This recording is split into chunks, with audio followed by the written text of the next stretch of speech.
What's up guys, Jordan here, and welcome back to my channel. Behind me we have not my record-breaking M3. This is another one I got. So still mineral white, a little bit different. This car is a 6-shift car. It's gonna be set up for drifting. So not going fast straight, but having fun sideways. There's an event called Drift Week. I've been dying to go since the first one. I saw it and I was like, that looks like such a good time, but I can't drive. So I had Chelsea Nofo went, and Mike Van Schellenbach, and a bunch of other people went, and I was like, that looks like such a good time. Then the second Drift Week, my friend Brian Beam team went, I hit him up and I was like, I want to go, but I can't drive. And then they had a third one, and they posted something about letting extra people in. I hit up the guy that runs it, Aaron, and I said, hey, I want in, but I can't drive, but I'll bring an F80. And he pretty much said, if you bring an F80, you can come. So I went out, I bought a 6-shift F80 that I probably gonna smash up at Drift Week. And then once we did that, I mean, that was within 2 days of the conversation with him. Right after that, the next step was finding what I was gonna do to it, find the mods that I needed, and then it was like sort of a thought process. Hit up Chelsea Denofa, because he's the freaking man when it comes to drifting BMWs. Told me, hit up SLR, get the angle kit they have. Sean told me that it was ready to go, but not for OEM brakes, and I didn't want to do any crazy, really expensive brakes. So I'll put on the angle kit, leave the front brakes as is. So he actually just told me that tomorrow they'll be ready to ship the new angle kit, which is amazing. We're doing e-brake in the car. I already have it. I need a mount made. We'll figure out a mount solution. I'm probably gonna leave stock seats in it. I think I already said the car is 6-shift. 45,000 mile M3. Not the cleanest car. Probably looks great in this video though. It needs a little bit of love here and there. The interior definitely needs to be cleaned out a little bit, but I mean, nothing really majorly wrong with it. I'm excited. Also, Chelsea told me I pretty much not the rules, but I'm gonna take this car to, Chelsea has a drift school. So I'm gonna send this car a little bit early, go to his drift school with this car, set up how I'm gonna drive it, and then he's gonna play with suspension if needed and try to teach me how to drive better. I'm used to driving high horsepower stuff. I like to say I'm decent at not crashing, but when it comes to this, it's a whole different ball game. So we're gonna see how good I can do. Also, mod-wise, it's gonna be relatively basic. It'll be crank hub fix, our intakes, our downpipe, our charge pipe, and a new intercooler on top, because they can be prone to braking. I'm also gonna do new diff bushings, a aftermarket diff brace, which will limit movement. I'll see, I have a spare set of drive shop axles I might throw in just to not have an issue. I don't know, that we'll see. But it's gonna be a relatively basic bolt-on car, 500 wheel horsepower on pump gas, maybe 480, 490 on 91 like we'll have there, or 93. Sorry, the 92 octane that they have there might make a little bit less. But I'm excited for this car. I hope you guys are excited. Hope you guys like, subscribe, if you all follow this build as we do everything we do. So we're diving right into the F80 build, the drift car. We went ahead, drilled out the crank ring for the 4-pin crank hub. Crank hub looks like this. Here's a new one, here's a stock one. Obviously has these pins. This is multiple pieces. There's one piece. My F80, the 1200 horsepower one, has a 2-pin hub. A lot of people say those don't work. Well, they're not as good. You need to go with the 4-pin. We sell the 4 pins now because it's harder to mess up the install. You drill off it all on a 2 pin. It's very easy to break one of the 2 pins. The 4 pins are a little bit longer. It seems to be a little bit better, a little bit less issues. With that being said, not all are created the same. Some people out there run ones from different brands. I don't know how good they are. The ones I use and sell, are solid. So same guy that made those makes these. So that has a 2-pin. This has a 4-pin.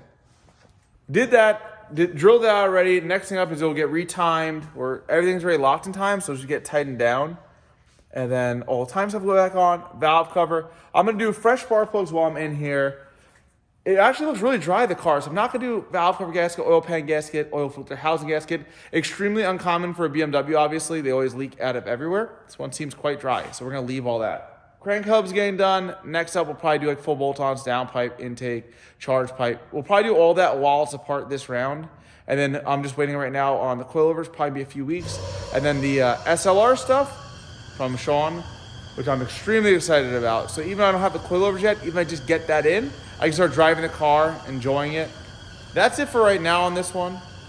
I'll show you guys as we throw more parts on it. Also, when it comes to this F80, this car is really, really good. We went over a bunch of things on it. Like we have a lot of little things we need to fix and take care of after the event in Florida. I messed up a lot of things when we were working on the car late night. Like I said, I crushed a fuel line between the engine and the transmission. It's still crushed right now. So we ran the spare one across the top right here from the guys, obviously, I said at AIM, help me out with that. Other than that, on this one, there's a lot of little things we have to go over. Some control arms, they're all spherical joints that often vibrate loose. Took a look at some of them. We snugged a few of them up a little bit more. Probably gonna take them all apart and red Loctite them so they can never move on us again, hopefully. We put the normal 19-inch wheels on it. I don't want the car sitting on the Hoosiers and Skinnies and flat spotting them potentially, since they're like brand new tires. So it's officially pretty much back in street car mode. It looks like a normal M3. So if you see this on the road, just know you're gonna get smoked probably. But that's it for right now with this project car. We're gonna keep going at it and show you guys more stuff from it. So the crank hub job's pretty much done. We just gotta tighten down the large front main bolt. We typically like to do that. We do everything timing wise and then unlock everything and then just grab the crank and tighten it down. I don't like tightening it with the top stuff in place and putting any stress on the timing chain because everything just flexes. Like the crank will flex if you grab it from the back to tighten it, but I would try to grab it from the front only. And yeah, we can just tighten the bolt afterwards and it works great with the pin solution. If it was a non-pin solution, you can't do it. You gotta tighten the bolt first and then the two tops. But this way it works really good. Also, while I was in here, I see a lot of times in these cars, the belt tensioner bounces a ton. I've actually seen cars throw the serpentine belt off because the tensioner gets old and beat up. I really should have inspected this one before I took it all apart, but I bought a new tensioner for this car and that car both because I did not want to have any problems at all. That car, we actually did not make it onto the car due to the race event we were rushing. It just sort of it wasn't as high on the priority list. It didn't make it on. This car, because it's all part, we threw on a new one. It's right here, down there. Not sure how great you guys can see that in there.